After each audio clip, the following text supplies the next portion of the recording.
Members of the company, this is your 5-minute call. All beginners, please make your way to the stage. This is your 5-minute call. Your 5-minute call. Hello and welcome to the 5-minute call. In this episode, we're talking to Luke Bayer. Luke has had an impressive career, starting out aged just 14 as a contestant on The X Factor, before touring China and then returning to London as Jamie in Everybody's Talking About Jamie, and receiving critical acclaim for his performance in the one-man show Diva Live From Hell.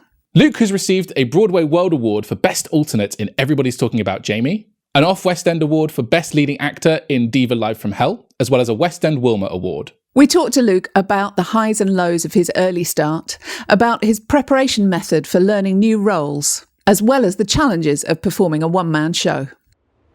Hello. Hello. Thank you so much for being here. Thanks for having me. What a joy. I know, this is so exciting. We've started this thing right here where we talk about people's stories. We're really interested to know about what got you into theatre. What's that kind of young Luke? What's the spark that you're like, this is it for me? I remember being in Bugsy Malone when I was like 8 and I got a role. I think I was Babyface, and I remember having about maybe 5 lines and being like, I've made it. At Skipton Town Hall, which now when I go back is tiny. But I remember doing that show and being... What's the line? He literally says something like, pass this to Babyface at the end, and then he goes, oh wait, I am Babyface. That, literally just like that. And I remember having that part and being like, I've made it. And that was probably my first kind of moment of going, oh my God, I want to do this. It's really cool. Was that in school? That was, I did an amateur dramatics group called Little Sods.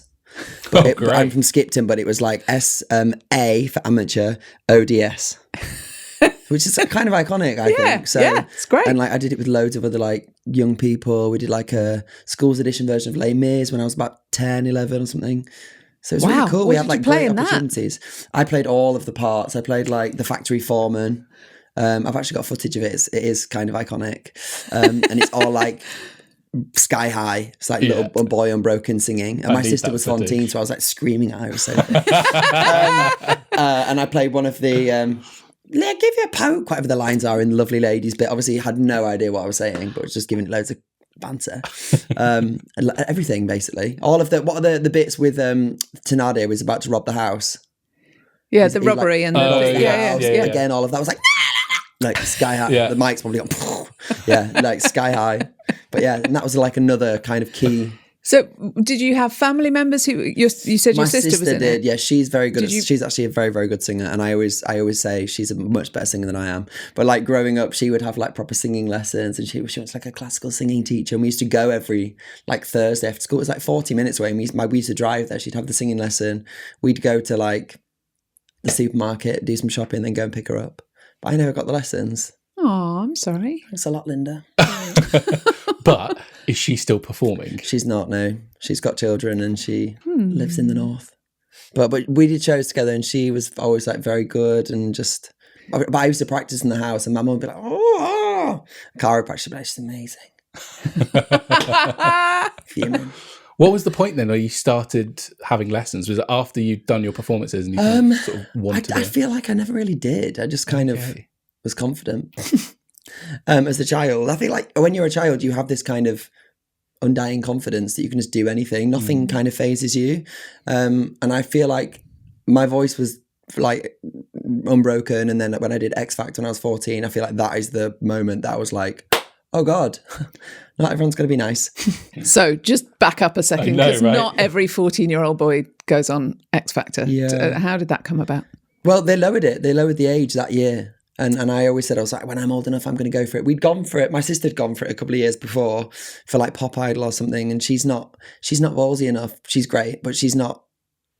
I always say to her, I'm like, you need to do this. Like, I'm quite like, let's do this and let's make this happen and let's make this happen. And I always said, as soon as they lower the age or I get to 16, I'm going to audition. And I remember applying. And then on the day of the audition, I went into my mum and dad's room and was like, are we going? And my mum was like, oh, do you actually want to go? And I was like, yes.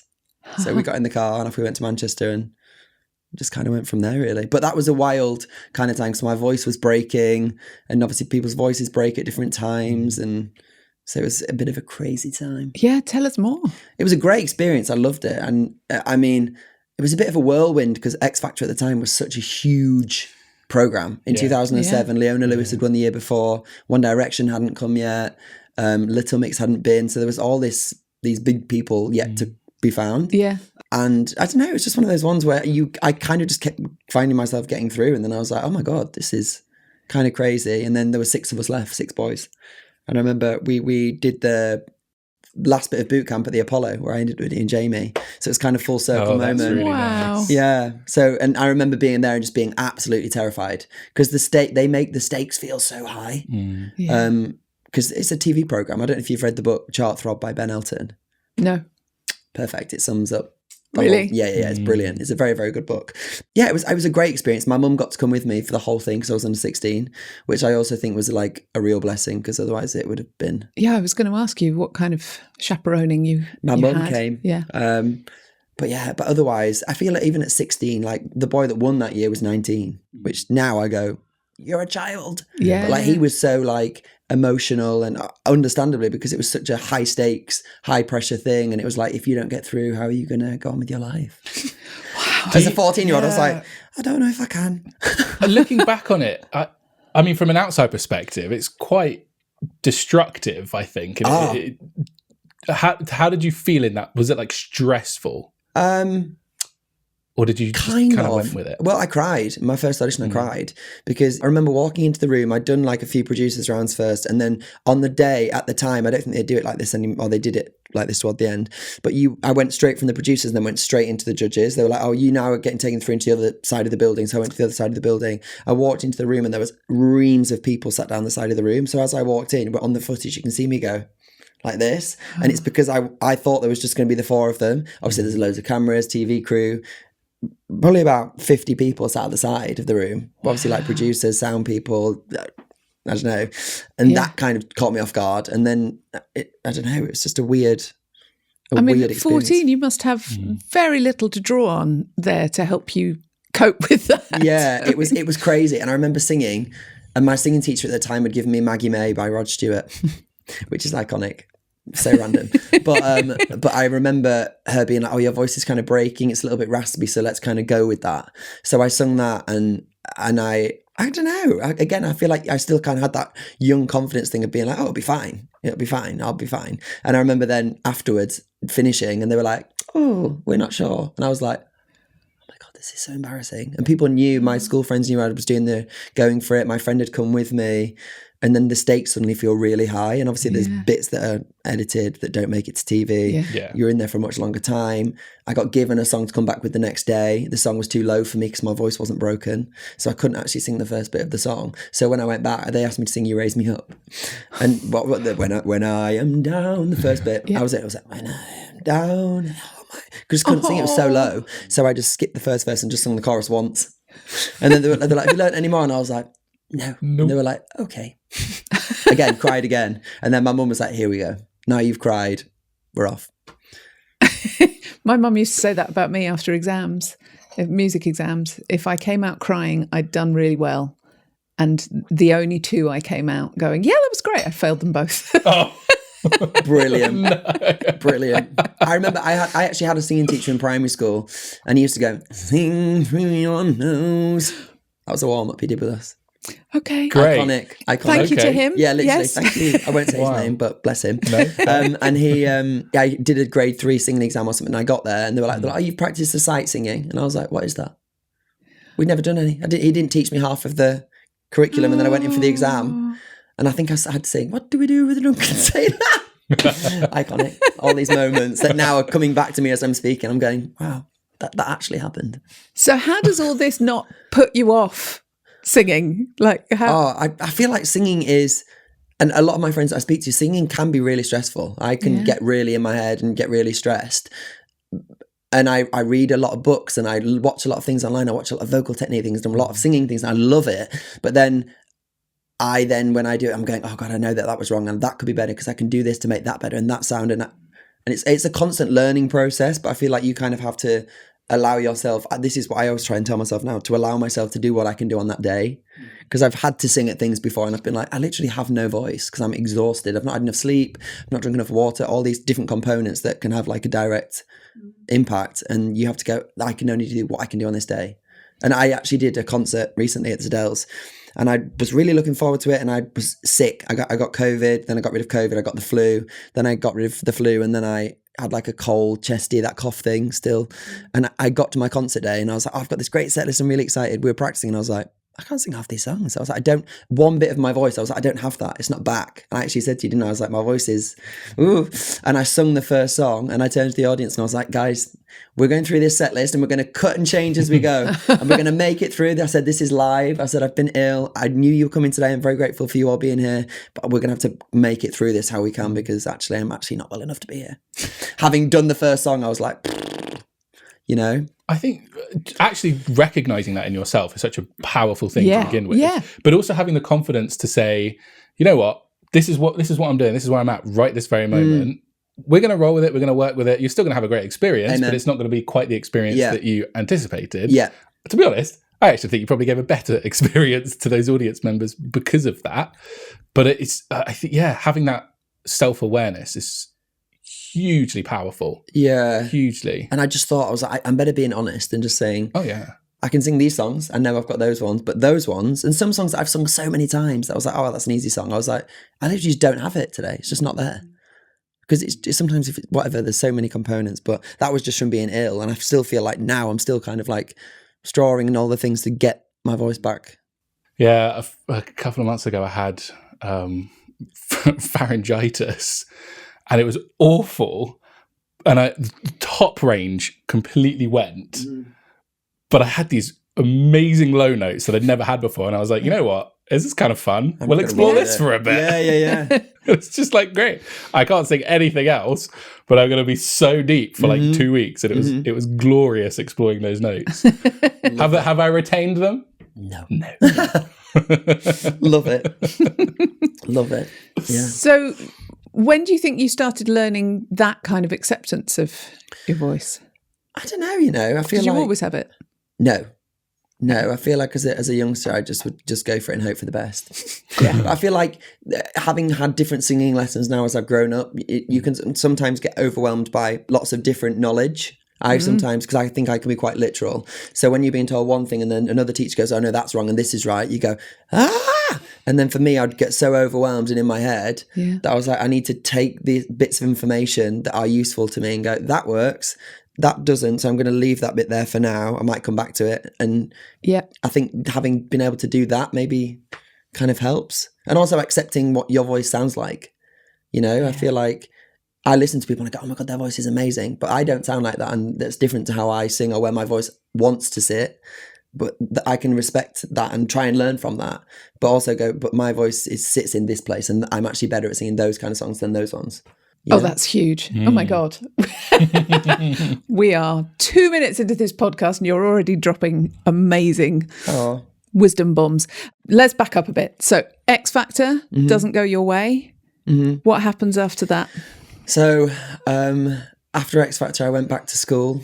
In the footage, I'm going back to school, crying again. Went back to school and then signed everyone's programs. Became like a minor celeb in my school. Everyone's like, "Can you sign my program?" Iconic. So I did that, which was jokes. And then I was like, I'm going to go to drama school. I want to go to drama school. I want to do musicals. Didn't get in the first year. I got into Lane, which I love. I think Lane's brilliant, but I was just like the day of dance, I could barely walk for about 2 months afterwards. And I was like, I just think I would pass away if I went there because the dance was so hard. So I took a gap year, did a foundation course to improve my dance, and then went to Mount View the following year. So I didn't go to Mount View till I was 20. But in that time, I kept doing shows and bits and pieces and kind of learning that way, which was super useful. But I feel like even since I'm 31 now, even since then, so when I say I was 19, there's so much you can do with your own work to learn online. And if I teach now, I always say, what are you doing? What extra work are you doing? Go online, watch things. Those things they were, but not in the same way they are now accessible. You can do singing courses and things online. And I still buy singing courses and do different singing courses and try and... I think this is one thing I've known about you is the amount or the extent that you're willing to go to find new information is remarkable. Thanks. I can't remember when it was, but I remember you texted me something at one point about belting, I think it was. Sure, yes, okay, you need to know some of this stuff as a singer, but in the depth that you were going into, you probably don't need to know it.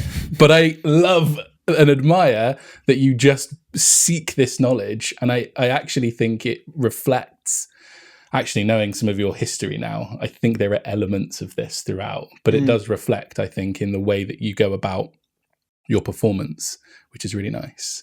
Thank you.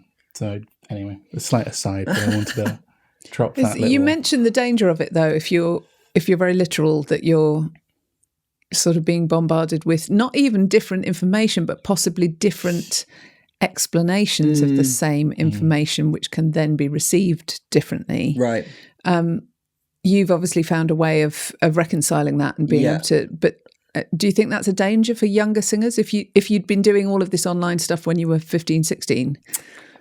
Maybe, but I feel like even with TikTok, I was saying to my housemate the other day, I was watching TikToks of young people singing, and I was like, the level that they sing at now is wild. You see like 17-year-old girls who probably from listening and replicating singers like Renee Rapp and people like that, they're finding that kind of placement of the voice kind of naturally. It's really interesting. Yeah. I don't know. And I also think male and female presenting voices, for me, from what I've learned, can be quite a different setup in terms of learning and the language that's used to communicate that. And that, for me, when I was at Mountview, really confused me, because we get told things and I go, I don't think that applies to my voice as much as it applies to, I don't know, someone else. And that, for me, confused me, because then I was singing in bits of my voice and going, this bit of my voice I'm not going to use this, though, for the shows I will go on to do. It's interesting and it's useful to be able to do that, but I don't know where that puts me in terms of where I sit. Do you know what I mean? Yeah, absolutely. I think that's quite fascinating. Yeah, I think this isn't. Dare I say? I think this is an issue with drama schools at the moment. Is that, to be fair, any educational setting, you have to accommodate the majority of the people in the room, and if what you're being given is generalized such that it works for most but not all, they would see that as a success. And I think the problem there really is, for a lot of people, especially singers, we don't want to be carbon copies. We shouldn't be carbon copies. We should take the things that we know is useful for us and apply them. But that, unfortunately, puts the onus on the learner who is learning and assumes they know what they want. Yeah. And I think that's a really big issue. Which is why I really think that working with a singing teacher is sort of a bit of a tangent, but working with an independent singing teacher alongside that is really useful, because you can take that learning, apply it in an individual bespoke way. Little bit of a tangent, but so I kind of get why you potentially had those struggles at drama school, because confusing. It's just some of it didn't apply and some of it doesn't work for you, and like things being in boxes to me. I remember we did a project and I sang a legit song in the show, and the vocal coach or the MD that came in to work with us, I would literally be and he'd be like, incorrect, your placement's incorrect. And I couldn't even sing a word without him telling me it was wrong. And I remember just being absolutely terrified. He was a lovely man, but I was terrified. And then when we did the performance, I was like, I'm doing it. I was already telling myself I was doing it wrong before I even opened my mouth. And I was like, that is mental. But I remember all of those moments go back to kind of what I was saying before, of finding your voice and finding your sound and the quality that also serves you and brings you joy. Otherwise, why are you doing it? If you don't enjoy it. Yeah. I feel like a lot of the time we get so drilled into one thing that we forget that we actually just loved it. And the 10-year-old version of me that used to just get up and be really confident and just love singing, I didn't think about it. I had no fear. Yeah. And now it's great because you go, I've learned all these things and I know all these bits of information, but then it's being able to kind of have a bit of that and then also a bit of the fun. Yeah, absolutely.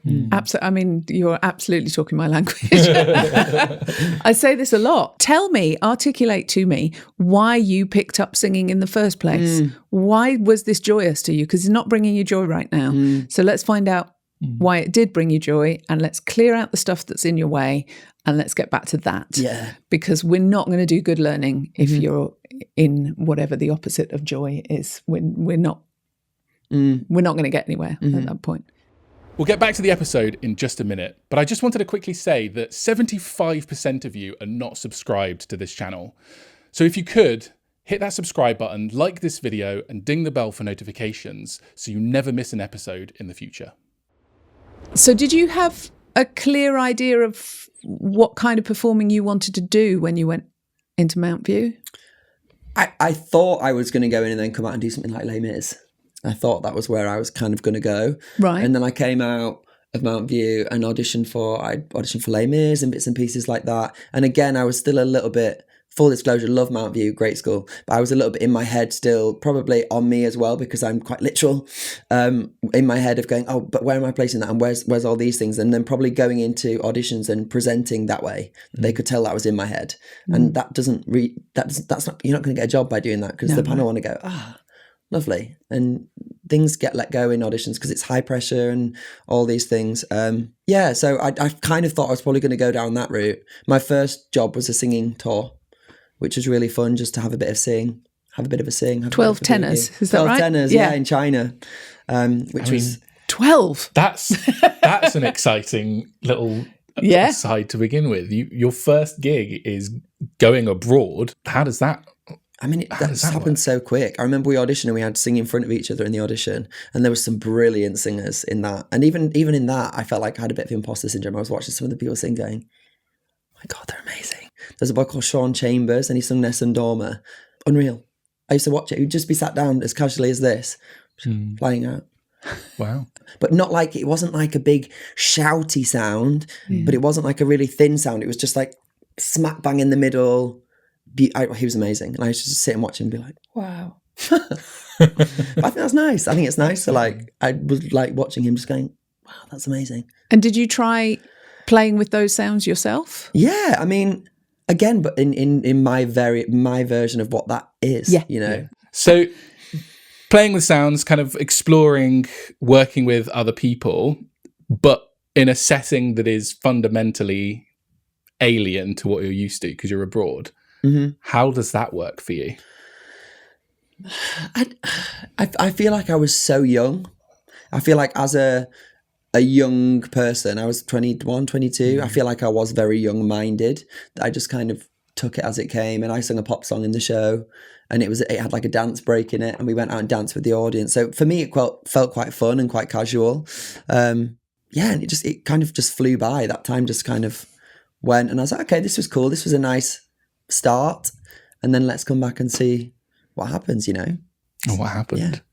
Yeah. Well, I actually came back, so I left the job early. My dad had quite a bad cycling accident, he was knocked off his bike, so I came home, and I think I was home for like maybe nearly a year, just helping out. He was in hospital for a long time, and then what happened? What year was that? And then I did a show in Manchester. I did a show at the Hope Mill, which is fab. I love it there. I think it's brilliant. And Joe and Will, who run the Hope Mill, are just amazing, brilliant, creative, lovely people. And they've really branched out. The Hope Mill's like booming now, which we love to see. Yeah. And you've done quite a few productions with them. I did Rent with them and Yank, which they did in 2017. Start of 2017, I did that. And then I got Jamie. Yes. And that was that. So tell us about that. But, so Jamie, I had bits and pieces of auditions in that time between, and I was like, oh, this is actually exhausting. I'm really tired of auditioning, and I just don't feel like I'm able to go into a room and give myself a good shot, which is frustrating. If you can go into an audition and you go, I felt like I did really well, you come away and then you go, it's out of my hands now. And that I felt like I wasn't going into rooms doing very good auditions, so I was getting frustrated. And I was like, right, Jamie's my last audition. If I can get in for this audition. And friends of mine had seen it in Sheffield and said, oh, you're perfect for it. So I was like, okay. So I got an audition for it. I moved agent, and the agent I signed with was like, I'll get you in for it. So I was like, okay, sign with him at 12. Got an email from him at 3 saying you're in on Monday or Tuesday the next week. Wow. So I went in, some don't even know it. It was in the Garrick Theatre Bar. Yeah. And I think there was Johnny B, the director, maybe Tom McRae. There's like 3 or 4 people, Theo Jameson. And And I sung Don't Even Know It, and just like literally that thing of having fun. I was just strutting around the room. I was singing all the wrong words, but giving it just having so much fun. And then I came out of that audition, and I got a call saying I was penciled for the job. So where do you think that confidence came from to do that? I think maybe a combination of things. I think from my dad's accident as well was so severe and serious, and it completely impacted and changed my whole family dynamic. Like he was very much like the man of the house, like very confident, very fun, and completely changed the whole dynamic. And again, like I was saying to you before, it's not that deep. Things aren't that deep. They're only deep if we make them really deep. And I read the script for Jamie. I listened to the songs. I was like, I could do that. And I'm not going to allow myself to do a bad audition, because I wanted to go in and have fun. So I did loads of preparation for it, and then I could go in and have fun. And I think that's another kind of key thing for me, is like my dad always used to say to me, fail to prepare to fail.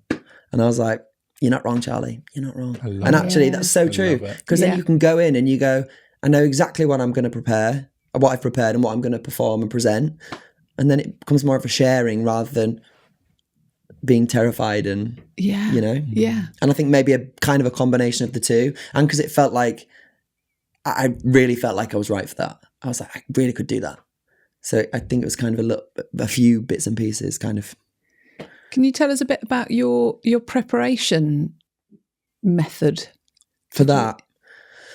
Well, the concept album was out, so I had that on repeat. I was drilling the concept album. And friends of mine that had seen it told me about it and said, oh, it's this and this happens and he's this and da-da-da-da. I watched the documentary that it was based on, read the script. They sent me the entire script, so I read the whole script, which I think is so useful, because then you actually kind of can understand where the songs come and what kind of place they come from, which also is very important, rather than just having a cold sing of something and going, oh, the song's lovely. Yeah. Why is it there? And all those kind of things. Exactly. All those kind of things were kind of key for that, really. And then I kind of always try and do that now if I audition for something and go, oh, I need to know exactly why. You know? Yeah. And again, that takes the pressure off all the technical things and going, okay, I need to think also about that and that and that and that, rather than going, oh my. Yes. You know? Yes. It gives you the opportunity to use the technique to do the job that you actually want to do, rather than have the technique be the job. Right. Exactly. I think happens so often. The pursuit of the technique becomes the thing, doesn't it? Yeah. You get stuck in your head. Yeah. You completely get stuck in this loop of, well, I've got to raise my larynx at this point and I've got to, change my mouth to do this and do that and whatever. Yeah. And I think that it just completely distracts. It's having too many parallel streams of thought, and you're not actually focusing on having fun, really, and just enjoying the experience, which it seems like there's been that shift in that moment to just go for it, have fun, see what happens. And I think it is a bit of that. Yeah. It's not that deep. Yeah. That's what we're going to call your episode. It's not that deep. Yeah, it's not that deep. That's a great title. Yeah. So you got penciled for it as alternate, am I right? So I started as the cover and I was a swing. Yeah. And then I became the alternate halfway through the contract.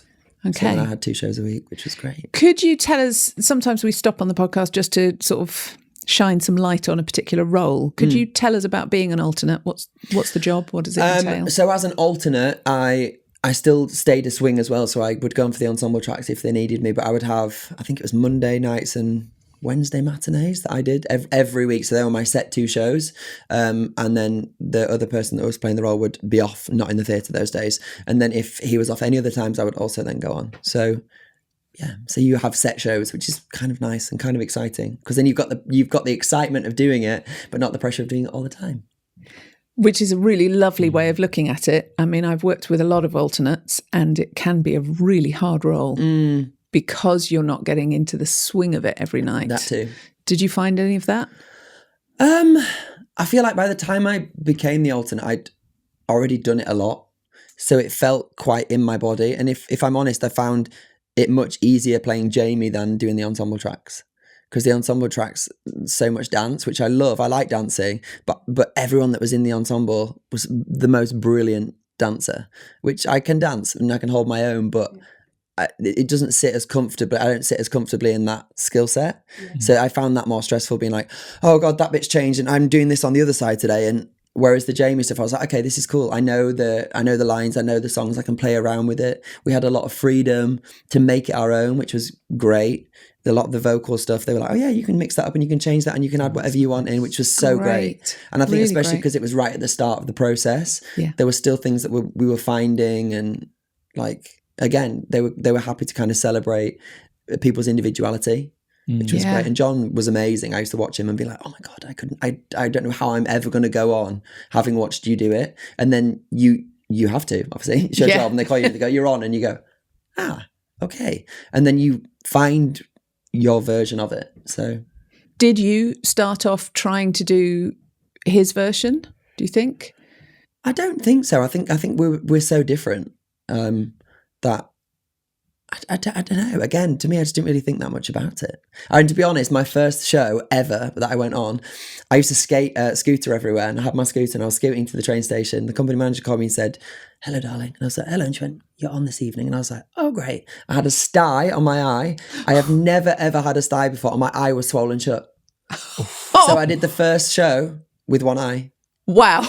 And I was like, if I can do it with one eye, great. I can do it with anything. We can do this. Absolutely. Yeah, literally swollen shut. And they were like putting the makeup on it, and I was like, oh, I'm not sure you can make me look very pretty, but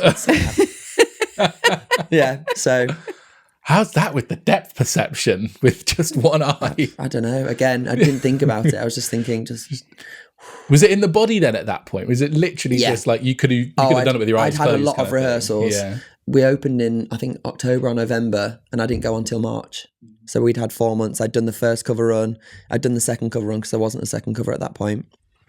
So I'd had like heaps and heaps of time, which was great actually, because in the start of the process, I was like, oh God, if I get thrown on really quickly, like there's songs that have been changed, bits that have been changed, lines that have been changed. And I'm obviously trying to learn the ensemble bits and then learn that. And I was like, if I'm on tonight, that song's just completely changed. It's a new song. One of the songs completely changed. So I just can't even imagine. It's taking my breath away. I just so thinking. admire it. It's one of the most stressful things, I think, for me. I couldn't do it. But then I look at like the swings on the show, amazing. I was like, the other. I'm not saying me as a swing. I'm saying the other swings. They were amazing. They'd be like, right, you're on for this track, but also you need to do this dance break, and then if you can pick that table up. And they'd be like, right, Luke, you're on for Jamie. I'd be like, that's fine. Yeah. That's fine. Yeah. But it was so funny. And like, I had so much fun with like the dressers and all the backstage people. They were I love the cast obviously, but they were just so much fun. And like, I remember being on holiday once, and there's a scene where Jamie has like little sequined hot pants on. He comes on, he's like, I've got new hot pants. And I'd been on holiday and my legs were really hairy. And I'd done the start of the show and I ran off and I was like, looked at my legs and said, I need to shave my legs. So I went back to the dressing room and I went to stage door and I went, please can you call the dresser? DIY SOS. She runs down, she's like, what's wrong? I was like, Sophie, my legs. And there's a picture of us during the show. The show's happening. After like, don't even know it, in like one of the quick changes of me with my leg up, shaving one leg, and she's on the floor shaving my other leg. And I just, all those moments are like the bits that make it for me. And I just, so fun. That's wonderful. So fun and silly. And I was like, the audience have got no clue. Yeah. We started the show and I'm backstage shaving my legs. And this is how we tell them. Yeah. And this is it. I don't think I've ever said that before. So there you go. How about that? Cheers. That is a great story. So it sounds like you quite enjoy adrenaline. Yeah, absolutely. I love it. Why not? You're not fazed by that at all. It doesn't, the raised heart rate and all of that doesn't. I feel like once it starts and once you've gone, you're on your way now. Do you know what I mean? Yeah. Yeah. I think it started. Off we go. Yeah. A beautiful example of that idea that, you know, there is a peak level of adrenaline, which is just the sweet spot for you, just the place where you can reach and do a bit more than maybe you'd otherwise be able to do. And have fun doing it. Yeah. I feel like there's components that go with that. Obviously, when you feel comfortable in something that you're doing. Yeah. And you go, I've had enough rehearsal. My voice is feeling good. There's definitely still other things where I've done shows and I've started the show and gone, oof, it's going to be a hard one. Do you know when you sing something and you go, I'm not on top. I'm not quite on top. And then other days you do it and you're like, let's go. This is going to be a fun one. Yeah. You know? So how do you deal with the days where you're not on top? Again, you just kind of have to accept it. And sometimes, again, there's so many other components. It's not just about the singing. Then you go, okay, my voice isn't quite where I want it to be. I might not be able to do that little option that I sometimes do, but I'm going to concentrate on the acting more. I'm going to think more about this. I'm going to play and find new things. You're just a joy.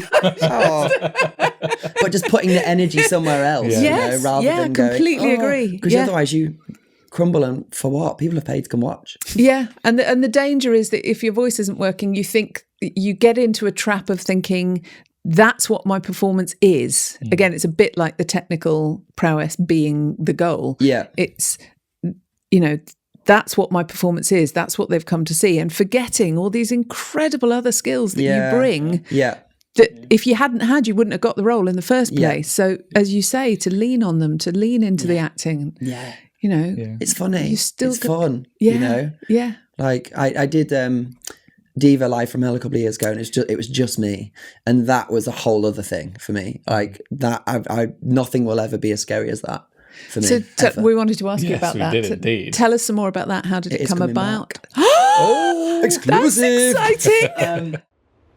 This episode is sponsored by Vocality, a specially formulated blend of tea for professional voice users. Each ingredient has been carefully selected to help you soothe and take care of your voice. Vocality is naturally caffeine-free, suitable for vegans, and does not contain any artificial flavours or colours. Vocality is the secret to vocal clarity in a cup.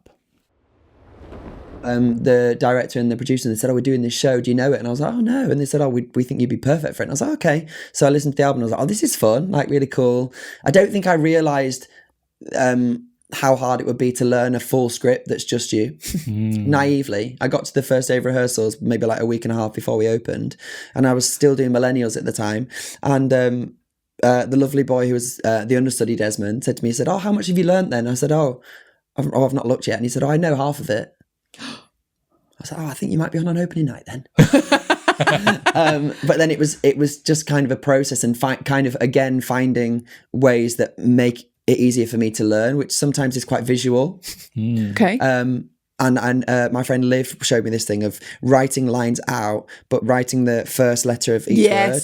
Love that. For me, my brain remembers that, because sometimes if I'm really stuck, I can visualize the page and I go, it's 3/4 of the way down. That line was. So tell us more about your journey there. Of like preparing it. Yeah, but in specifically of how do you come from preparing and working on the piece to it then being so visually solid in your mind that you can literally imagine where you are in that script? Well, I've always said, I always feel like I have panic points. I call them panic points in a show where I'm like, whatever that is, whether it's a vocal thing or it's a timing thing, a costume change, where I go, once that's out of the way, then I'm fine. And that's just such a funny thing, whereas I felt like I'd always had that with every show I've done. But with Diva, I was like, I can't have panic points. There is no panic points I can have, because if I think about one point being a panic point, everything will become a panic point. In rehearsals, we joked about, I love tap, and I always just like play around my feet and just like do whatever. My feet are just always moving.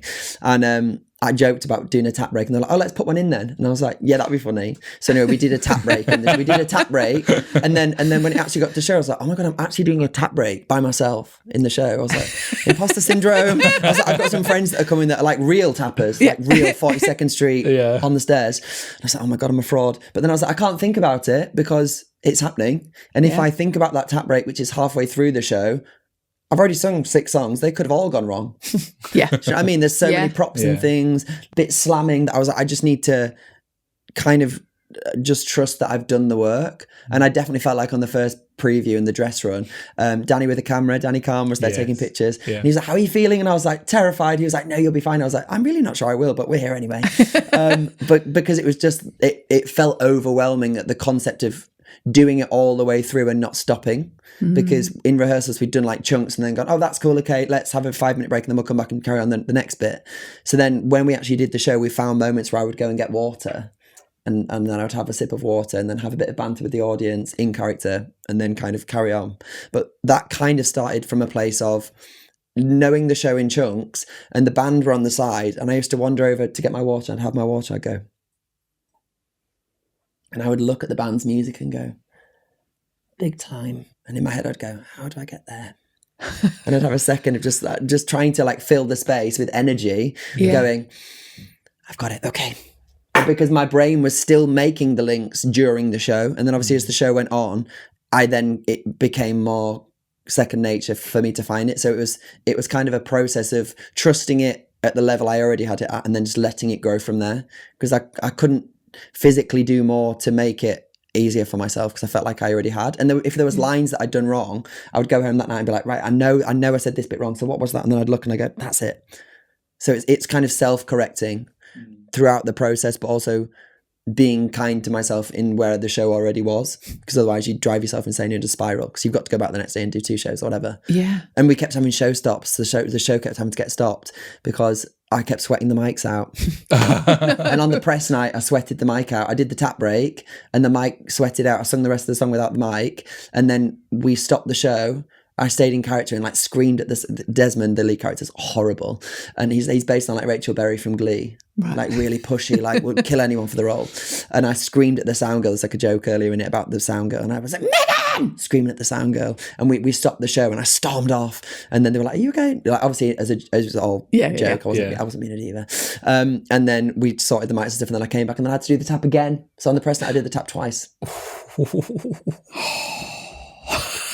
Literally. Wow. But even stuff like that, I'm so like, it has to be right. Like, I don't want to miss a beat. Do you know what I mean? I'm not professing to be the best tapper, but it has to be really good.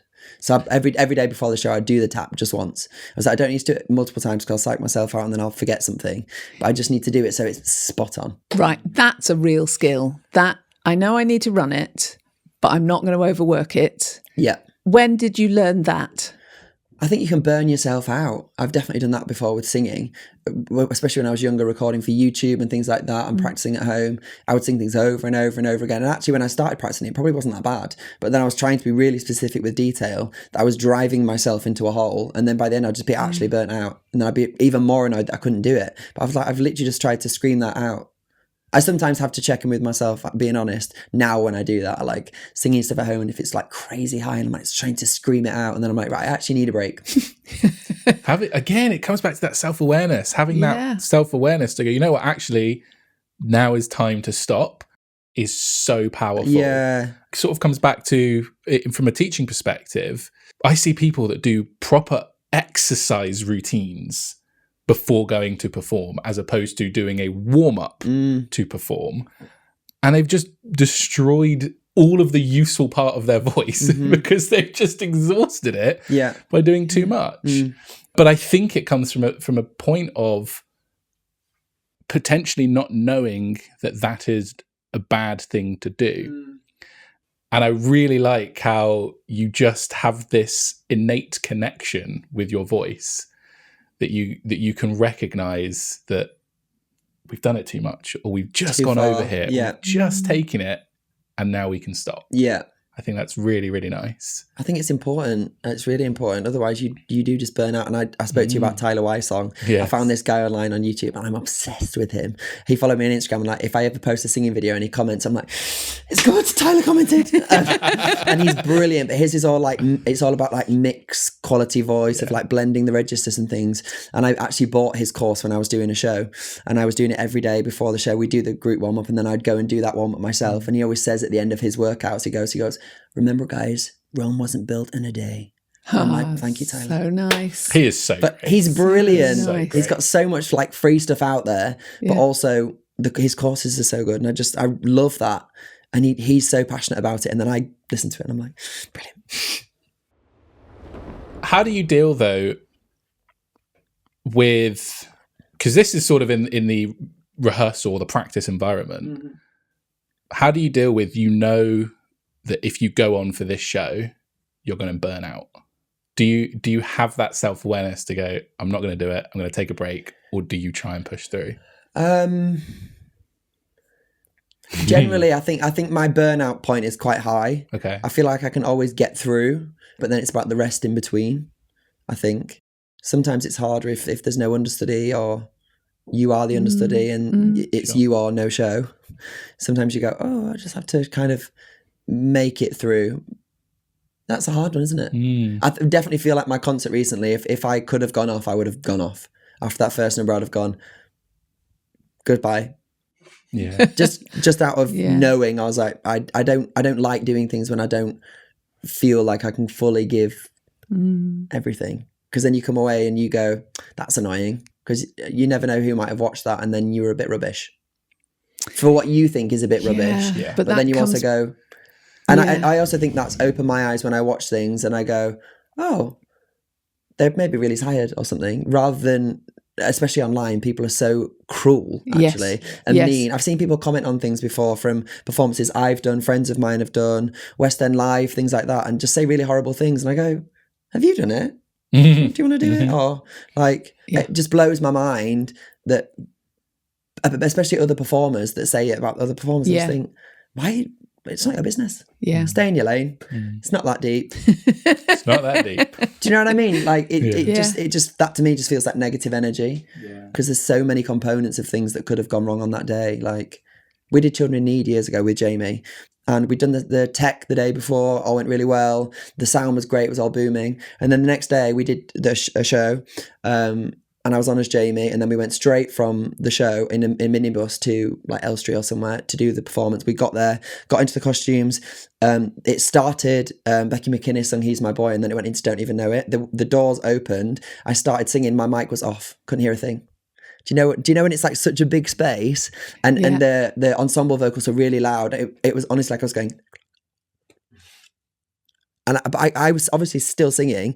No one had told me what happens if the sound didn't work. And I was thinking, internally, I was still doing the choreo and I was still singing it. It was a cut version of the song. So I was going, I need to make sure I stay aware of the cuts, otherwise I'm going to go wrong. But I was going, what is going on? The sound is not on or something. And I was going, oh my God, do I stop? At one point I nearly was going to go, oh, I'm so sorry, the sound's not, and I was like, I can't do that. It's live on BBC. We can't do that. And anyway, we got through it and I was like, I'm just going to trust the process, trust that what I'm doing is coming out, muscle memory. We got to the end and they came off the air and the presenters were like, oh, don't worry, it went out. And I was going, oh my God, what went out? That is so wonderful to hear that, because you and I have met before. So I was doing my research this morning and I watched that. Oh, okay. I watched a clip of that, and my goodness, you would never have known that you were in that distress or that anything was happening. I was going, Fantastic. So the sound went out. So the sound went televised in the studio. There was nothing from my mic. Right. So it was like singing into an abyss. So it was just, I couldn't even really hear myself. But I was going, I'm just going to have to carry on and just hope that something's coming out. Because we actually finished. One of my best friends, Chloe, who I was actually with yesterday, we got to the end and she was dancing and she came on. She was crying. She was like, your moment's ruined. And she was crying for me. And I was like, Chloe, I was like, bless her. But obviously it had gone out and it was fine. But then obviously people still say stuff about things like that and that performance and bits and pieces like that online. Just go, couldn't hear myself there alone. Yeah. You know what I mean, what a bloody good performer to go, because I mean, let's not for a second minimize the amount of stuff you would have had to be thinking about in that moment of, I'm doing this performance, pretty much muscle memory, whilst my brain is now processing all of this other stuff I need to think about. It's incredible. But I mean, you've got no option in those kind of things. And it honestly was, I was so close to stopping and saying, I'm so sorry, the sound's not working. Yeah. What would they have done? Could you imagine? Hey, the sound's not working, seriously. Hello. This is my moment and you're ruining Chloe crying behind. Bless her. But yeah, mental. Wow. Mental. But all those kind of things, I just think is... And people wouldn't know. Yeah. You would have no idea. And it's only just because you've had that experience and you're sharing that experience that it's now public knowledge. But I think what's really nice is I'm so going to go and try and find and watch that performance back just for the sake of just admiration of all of this other stuff that you have to do. Yeah. Wow. I mean, it was the cut of the song. Do you know when you sing a song and you're like, oh, I know the song, fine, cool. Yeah. And then they go, we're just going to cut those 3 lines, so you'll just jump straight from that bit into that bit. Yeah. And I was going, I really need to remember that. So I'd obviously practiced that loads, having done the normal version in the show on the evening. And then I was like, there's no sound. And the audience were all going... as I was doing it, and I was literally like, I know. So good times. Somebody help But I just remember I didn't really feel like they ever told us it was starting as well, that performance. We were backstage and the music started and I was like, are we going? They're like, yeah, go now. Oh. Wow. Iconic. It's a mad life, isn't it? Isn't it crazy? Like those moments and those, like, I feel like it's so random. The things you end up doing, the bits and performancey things you end up doing. Presumably that builds to that builds your knowledge base of yourself as a resilient performer, that, you know, the next time something happens, there's a bit of your brain that goes, yeah, but we coped with this and this and this. So, Yeah. I also think people relate to people that can have a laugh and just go, it happens, you know, and just can embrace the normality of it rather than it being, we're not this perfect thing that's always going to be amazing, always amazing, and not break and not be tired or not. I think that takes loads of pressure off as well. But I think that's something, especially young performers can learn. I think me going back, I wish I kind of knew that then and could adopt that a little bit more. Do you think we can, though? We had this conversation a little bit with John Robbins, I think, about, you know, could you give yourself, your young self, advice? Do you think you have to go through those experiences to learn what it feels like to relax into them? Or do you think somebody could have explained to you at that point, it's okay, you're only ever going to be who you are each day?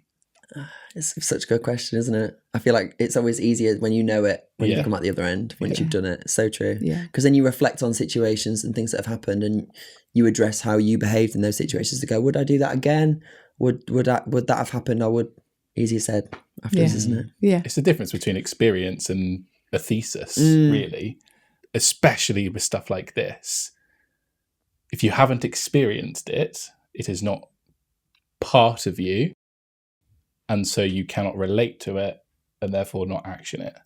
I wonder if by somebody saying it to you, it sort of lays a pathway that maybe you're not walking down yet, but then when an experience comes along that sort of maybe reinforces that pathway, you go, oh, that does make sense. Yeah, okay, that's what. Yeah. I wonder if you can learn it faster, I suppose, is what I'm saying. Yeah. By having an awareness of it. By having an awareness of it. They used to say something like that to us at Maltby, and I'm really bad at describing the analogy. It's basically like you can't change a habit without being aware of it. Yes. Oh, absolutely. And it was a really cleverly worded way of explaining it. And at the time I was like, oh, okay, I don't really know what that means. And then actually, as I've got a bit older, I've gone, that's so true. Because unless you're made aware of it, how are you going to adapt it and change it? I'm always delighted when a student comes in the room and says, oh, I noticed myself doing this thing on stage the other day. I'm like, right, now we're getting somewhere. Yeah. Now we're getting to it. And they're always surprised by my reaction because they're like, yeah, but I haven't fixed it yet. And you're like, no. But you were never going to until you could find yourself in the moment doing it and go, oh, I see. Right. Then next time, now we can start to lay a different pathway and go around it and not do the thing again. Yeah, for sure. You've got to notice the habit first. Awareness. But and perception as well. Yeah. Because I feel like as I've got older, I go, oh, we all perceive something of someone else. And even like some of my like best friends that are like some of the most amazing singers will be like, oh God, I'm so scared to sing. And I'm like, give over. But that's that person's reality. Yeah.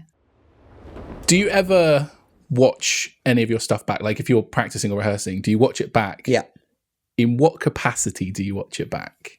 Oh, I don't mind. I always watch it all. I always try and record everything as well if I can. I'll always record everything on my phone.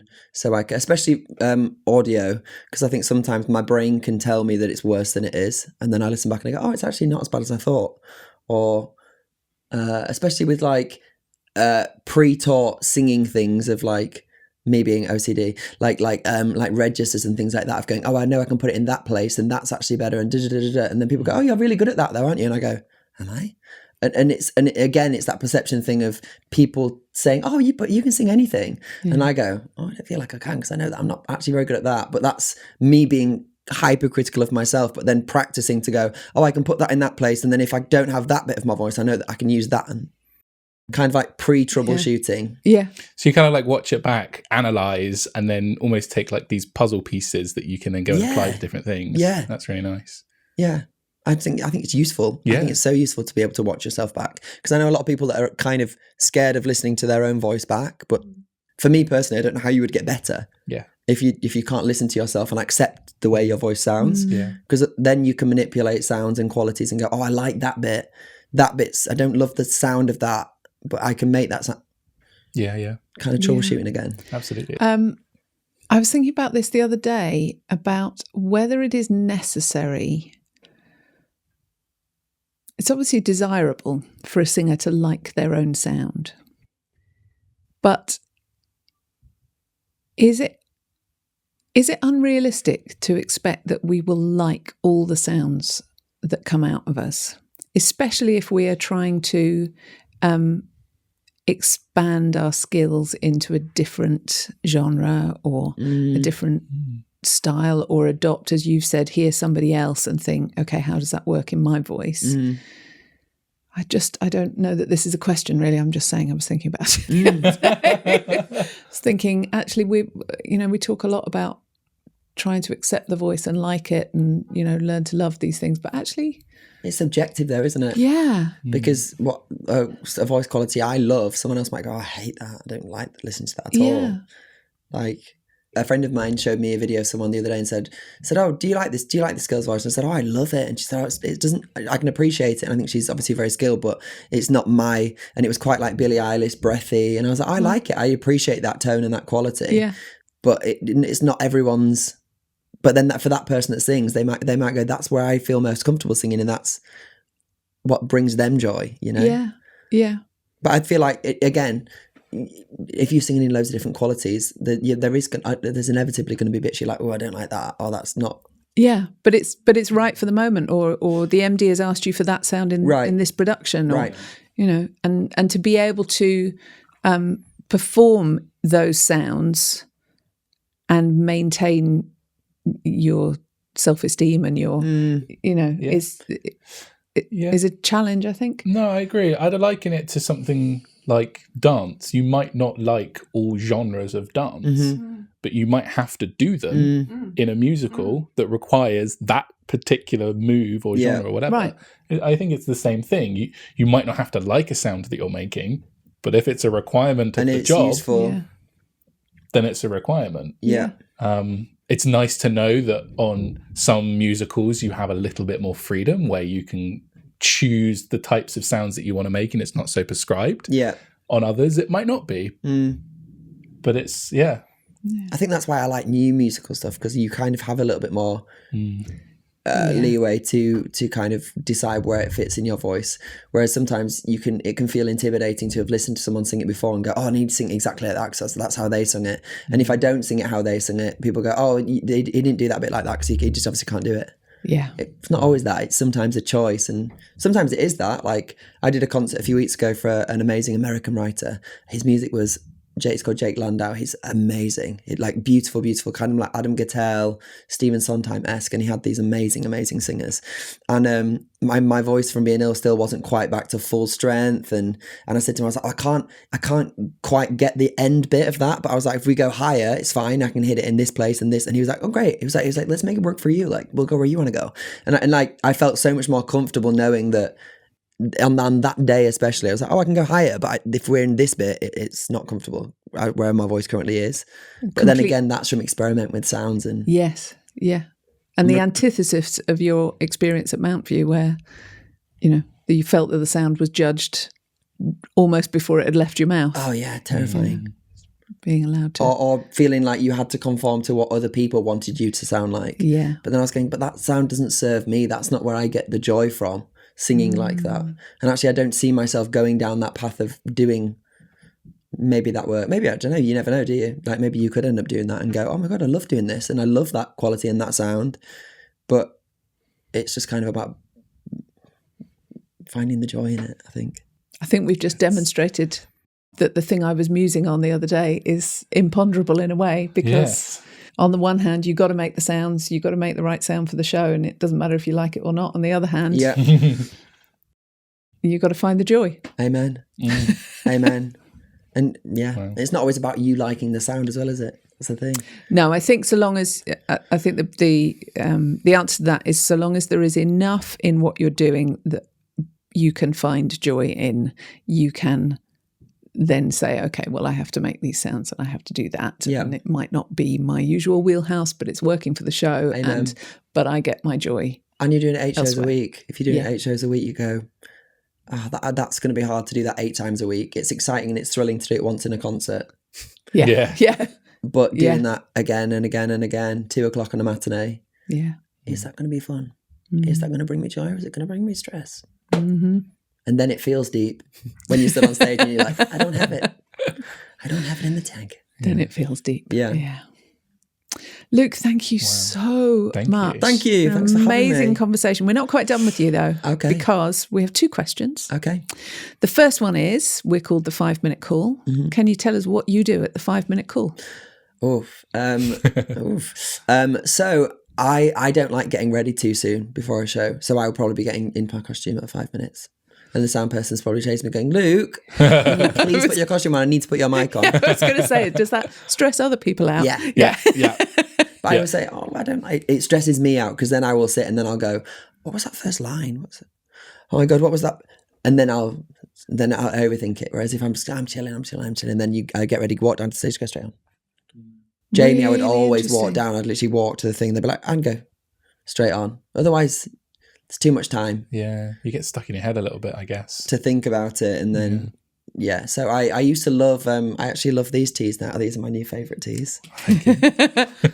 Vocality. But before your eyes were opened to vocality. I used to use, I used to get those ones imported from America, which is so stupid. So I used to have one of them before every show. Whether that actually did anything, I don't know. But that was it. Sometimes nebulize. I actually did really find nebulizing helped me on Diva. In rehearsals, I'd be like, oh God, this is so hard on my... It was actually the speaking rather than the singing that was tiring. But then when I nebulized, I would nebulize for 10 minutes before every show and I was fine.